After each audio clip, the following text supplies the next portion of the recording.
नमस्कार, बड़ी बहस मध्य प्रदेश में आपका स्वागत है। मैं हूं आपके साथ विवेक पांडे। मध्य प्रदेश में गुरुवार को 18 जिलों में तेज बारिश के अलर्ट के बीच प्रदेश के कई जिलों में बारिश हुई।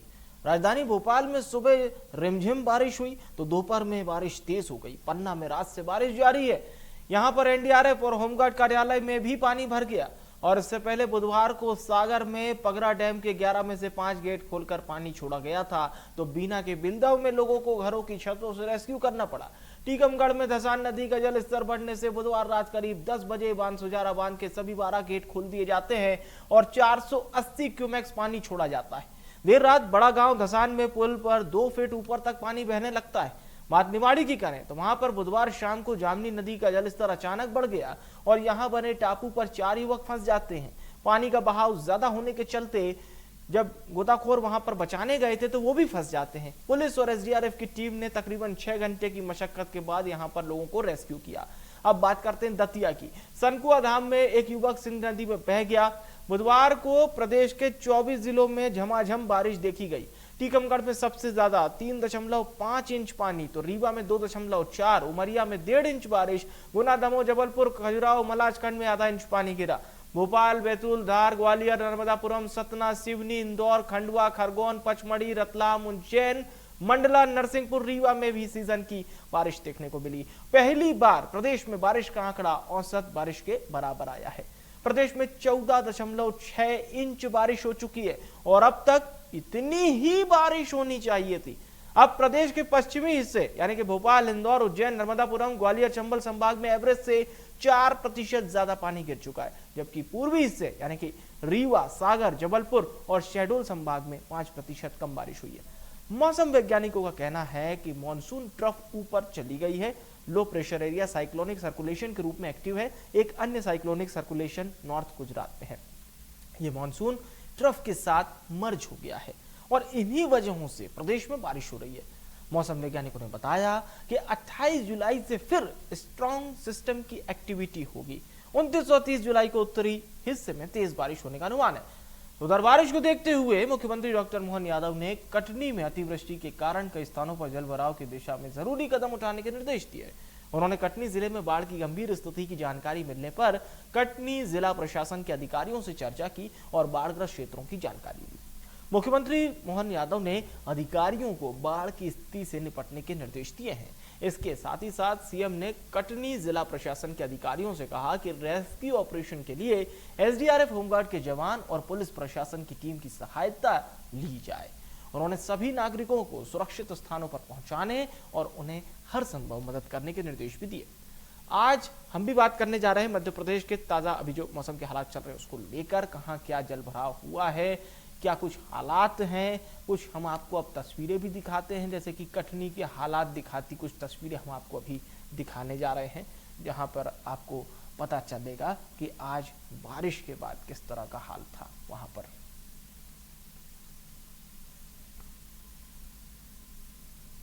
कटनी में हो रही 24 घंटे से अधिक बारिश के चलते लोगों का जीवन अस्त व्यस्त हो चुका है। लोगों का घर से निकलना मुश्किल हो गया है। जगह जगह पानी का भराव देखा जा सकता है। अगर हम शहरी क्षेत्र की बात करें तो निचली बस्तियों में काफ़ी पानी भराव का देखा जा सकता है। नदी नाले उफान पर है। वहीं जिला प्रशासन, नगर निगम प्रशासन द्वारा नदियों के पास चेतावनी बोर्ड भी लगा दिया गया है कि इधर पर लोग ना आएँ और अपनी जान जोखिम पर ना डालें। अगर हम ग्रामीण क्षेत्र की बात करें तो ग्रामीण क्षेत्रों में ढीमरखेड़ा तहसील में कई गांव प्रभावित हुए हैं, डूब क्षेत्र में आ चुके हैं। जिला प्रशासन द्वारा कुछ गांवों पर रेस्क्यू करके लोगों को बाहर निकाला गया है। एसडीआरएफ की टीम भी मौके पर मौजूद है। जिला प्रशासन पूरी जगह नज़र बनाए हुए है। जो लोगों को निकाला गया है उनके रहने खाने की व्यवस्था भी की गई है। अगर हम रेलवे मार्ग की बात करें तो सलीमनाबाद और डुंडी के बीच में भी रेलवे मार्ग पर भी पानी आ गया है, जिससे यातायात भी प्रभावित हुआ है। कटनी से इंडिया न्यूज़ के लिए अशोक वर्मा की रिपोर्ट। ताजा हालात जाने अब एमपी के बांधों का जल स्तर हम आपको बताते हैं। सभी बांधों का जल स्तर क्या कहता है।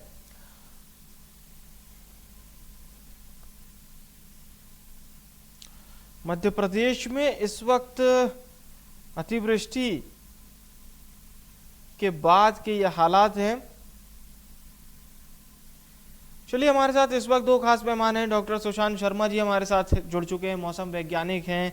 डॉक्टर राम श्रीवास्तव जी हमारे साथ जुड़ चुके हैं, वैज्ञानिक पर्यावरणविद। आप दोनों मेहमानों का सबसे पहले तो बहुत स्वागत है। शुरुआत करते हैं सुशांत जी आपसे कि अभी मध्य प्रदेश के जिन जिलों की हमने बातचीत की, जिसमें आज कटनी में काफ़ी डेंजर जोन बना रहा, कटनी के कई इलाके अभी जलग्रस्त बताए जा रहे हैं, भारी बारिश का दौर है। फिलहाल ये महीने तक, कब तक इसी तरह से बारिश का दौर जारी रहेगा? जी नमस्कार, बहुत बहुत धन्यवाद आपने मुझे बुलाया के लिए। मैं डॉक्टर संत कुमार शर्मा, मौसम वैज्ञानिक, आंचलिक कृषि अनुसंधान केंद्र छिंदवाड़ा से।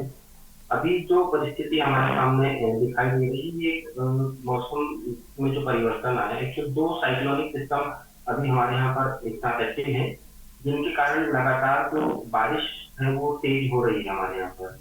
और अभी लगभग एक दो दिन ऐसी ही स्थिति पूरे मध्य प्रदेश में बनी हुई है। साथ ही साथ एक दो दिन के बाद से कुछ कुछ जगहों पर हैवी, एक्सट्रीम हैवी भी दिख रहा है, और उसके बाद से थोड़ा सा मतलब ये कहेंगे कि एक्सट्रीम हैवी से हम हैवी की ओर आ जाएंगे। तो ये स्थिति अभी एक हफ्ते लगभग बनी रहने की संभावना है। जी बिल्कुल, ये सिस्टम जो एक्टिवेट हुआ है इसी वजह से, जैसा कि आपने बताया। डॉक्टर राम श्रीवास्तव, मैं आपका रुख करना चाहूँगा। अभी यकायक बारिश का पूरा ये दौर चल रहा है और तमाम बांधों का जल स्तर भी हम देख रहे हैं। पानी कहीं पर 15.32 बचा हुआ है, ये आंकड़ों के हिसाब से पता चल रहा है। कई ऐसी भी जगह है जहां से खबर ये आ रही है कि यहाँ पर अगस्त की बारिश भी कंप्लीट हो चुकी है, यानी कि जो आंकड़ा अगस्त तक के लिए सेट किया गया था वो अभी जुलाई माह में ही कंप्लीट हो गया है।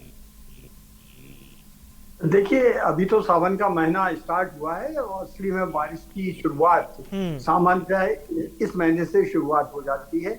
और इसका पूरा 3 महीने का सीजन आता है, 3 साइकिल्स में आता है, पहला, दूसरा, तीसरा, और अंतिम जो है चरण जो है उधर कभी कभी नवंबर दिसंबर में भी आता है। लेकिन जहां तक बारिश का सवाल है, एक जगह ज्यादा क्यों होती है, दूसरी जगह कम क्यों होती है, और अचानक इतनी पूरी बारिश एक साथ कैसे हो गई, ये एक ग्लोबल फिनोमिनन है जिसको क्लाइमेटिक चेंज के साथ जोड़ते हैं। रहा सवाल ये कि इस समय बारिश इतनी ज्यादा क्यों हो रही है, उसके 2 कारण है। एक तो प्राकृतिक है, एक मैन मेड है। प्राकृतिक कारण तो ये होता है कि प्रशांत महासागर में सूरज की किरणें जब सीधी पड़ती हैं तो प्रशांत महासागर का पश्चिमी इलाका का जो इलाका है वो ज्यादा गर्म होता है अधिक गहराई तक, और पूर्व का जो वहां पर पेरू देश है उसके समुद्री तट के भीतर कम गहराई तक पानी गर्म होता है। लेकिन जब इसका उल्टा हो जाता है, पश्चिम में कम गहराई तक पानी गर्म होता है, पूर्व में अधिक गहराई तक, तो कहते हैं अल नीनो आ गया। और इस समय अल नीनो आया हुआ था, और जब कभी भी अल नीनो आता है या ला नीना आता है तो ऐसी स्थिति में मौसम की विकृतियां होती हैं। पानी जो है कई जगह ज्यादा गिरता है, कभी जगह कम गिरता है। लेकिन ये एक यूनिवर्सल, या यूं मान के चलिए कि प्राकृतिक प्रक्रिया है, इसको हम किसी तरह कंट्रोल नहीं कर सकते। रहा सवाल, बारिश जो है सदा हमेशा से होती रही है, कभी ज्यादा हुई है, कभी कम हुई है, कुछ स्थानों पर बहुत ज्यादा हुई है। लेकिन ये जो अभी त्रासदी बन रही है उसका सभी वैज्ञानिक इस बात से सहमत है कि एक तो हमने ग्रीनरी खत्म कर दी है, दूसरे हमने सीमेंट के जंगल खड़े कर दिए हैं। इस वजह से जो है इरेगुलर जो एवोपरेशन, या जो इसको कहते हैं एक्वस वेपर्स का जो कंडेंसेशन होता है वो प्रभावित होता है। सामान्यतः ये माना जाता है कि समुद्र में एक शैवाल होती है जिसको कहा जाता है फाइटोप्लैंक्टोनिक एल्गी, और ये एल्गी जब डिकम्पोज होती है तो उससे CCN यानी क्लाउड कंडेंसेशन न्यूक्लियाई बनते हैं जो ऊपर आसमान में जाते हैं और वहां जाकर बादलों का निर्माण होता है। ये इधर की एरावत है, इस पर ही पानी कंडेंस होता है, और जब इसका टेम्परेचर और जो ड्यू पॉइंट टेम्परेचर पर पहुंच जाता है तो जिस तरह से हम फ्रीज में से बोतल निकालकर बाहर रखते हैं तो बाहर पानी की बूंदें जम जाती है, ऐसे ये क्लाउड जो होते हैं, बादल जो होते हैं, जो हमेशा आर्द्रता वायुमंडल में रहती है, वो कंडेंस होकर एक साथ नीचे गिरती है। लेकिन बाढ़ का जहाँ तक सवाल है उसका मानव पहलू ज्यादा इम्पोर्टेंट है। मानव पहलू किस लिए इम्पोर्टेंट है? एक तो वाटर मैनेजमेंट हमारे यहाँ अभी बहुत ही प्राथमिक अवस्था में है। दूसरा शहरों का, गांव का और जो कस्बों का हमने विकास किया है, वो रैंडम तरीके से किया है। नालों को रोक कर वहां पर अगर आप मकान कंस्ट्रक्शन खड़ा कर देंगे तो प्राकृतिक पानी का बहाव रुकेगा और सड़कों पर जो है आपका नदियां बहने लगेंगी, और यही हाल हो रहा है। न केवल इतना, सबसे अधिक महत्वपूर्ण चीज जो हो रही है, नदियों में जो पानी का प्रभाव होता है, नदी का आकार अगर उसका वर्टिकल क्रॉस सेक्शन देखेंगे तो वी शेप में होता है, यानी वी के आकार, अंग्रेजी के अक्षर वी के आकार में नदियों का बहाव होता है। लेकिन रेत का उत्खनन करने के कारण, वैज्ञानिक तरीके से रेत का उत्खनन कर देने के कारण जो है पानी का एक तो चीटिंग बहुत होता है, पानी का बिखराव ज्यादा होता है। मुझे आपको भी याद होगा, जब आप पढ़ते होंगे तो आपकी कोर्स में एक कविता थी, तरनी तरुजा तट समाल तरबर मुसाए, जो के कुल सो जल परसन हित मनहु सुहाए। लेकिन आज की तारीख में किसी नदी के पास जाइएगा, ऐसे पौधे नहीं है कि जो वाकई।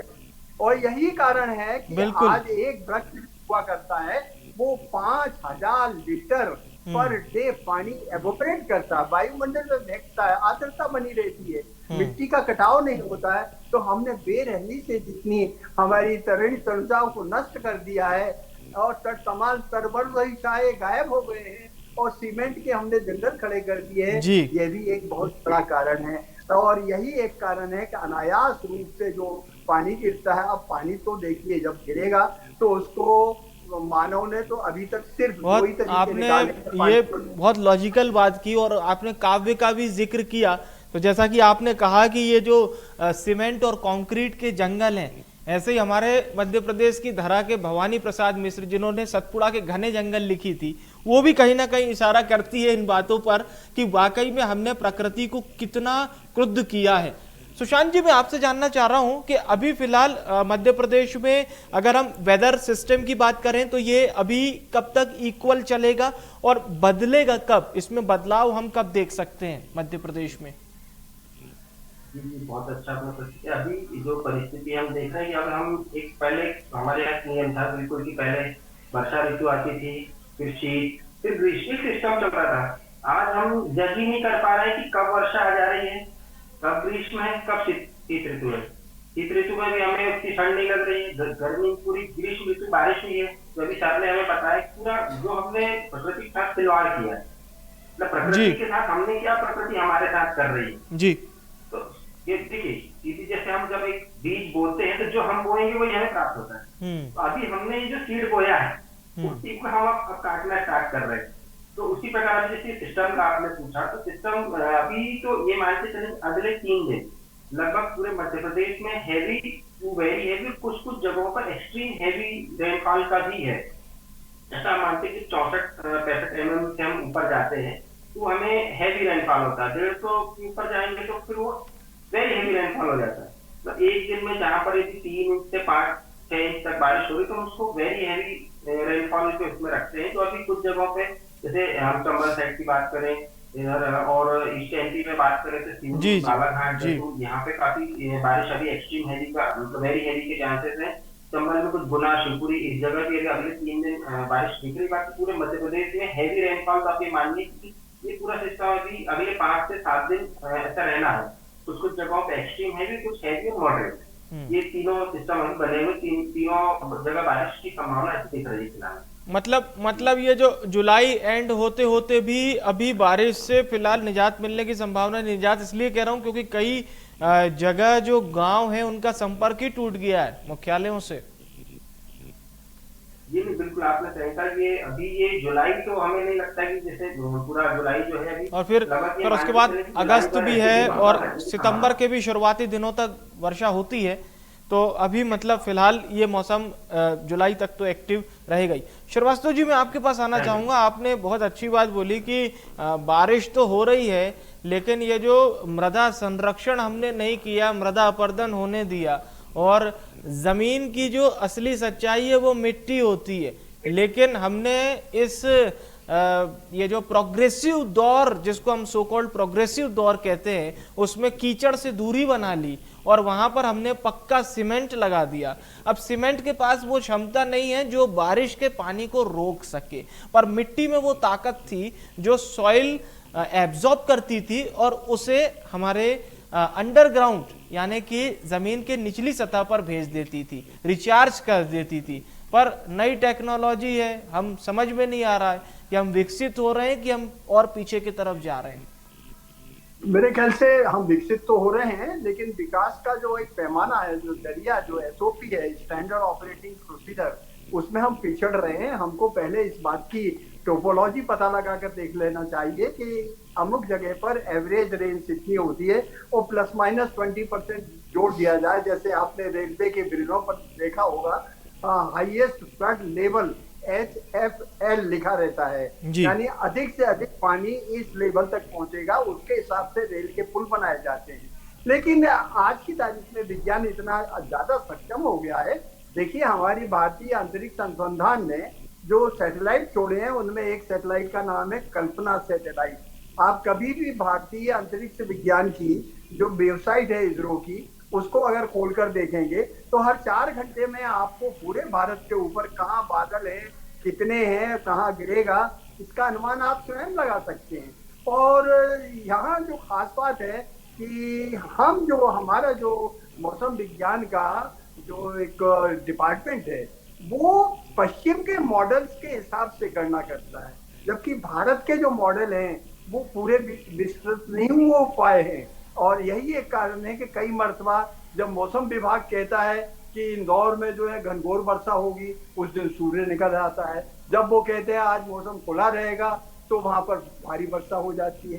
तो ये जो विसंगतियां हैं, इनको वैज्ञानिक तरीके से अगर हम उनको दूर करें, ऑटोमेटिक फ्लड सिस्टम तैयार कर लें जो कि अवेलेबल हैं, और हमारे विद्वान विद्यार्थी इतने आगे होशियार हैं कंप्यूटर साइंस में, पूरी दुनिया में छा रहे हैं। अगर हम विज्ञान का सही उपयोग करें, टेक्नोलॉजी का सही उपयोग करें, तो आज जो कटनी में जो दुर्दशा हुई है, या दूसरी जगह बॉम्बे में, अब बॉम्बे में तो सभी जानते हैं कि आपका पानी गिरा, ठीक है, गया तो समुद्र में जाएगा, लेकिन समुद्र में जब टाइड आ रहा है तो टाइड से वहां पर किस तरह से पानी जाएगा, भर जाएगा।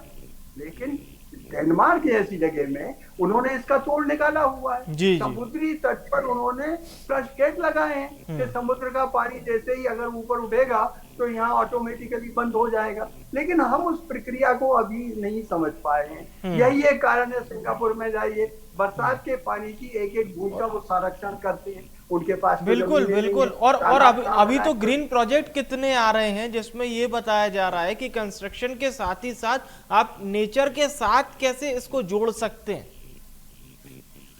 देखिए, उसकी आवश्यकता ये है कि पहले तो जन जागरण को शिक्षित करना पड़ेगा।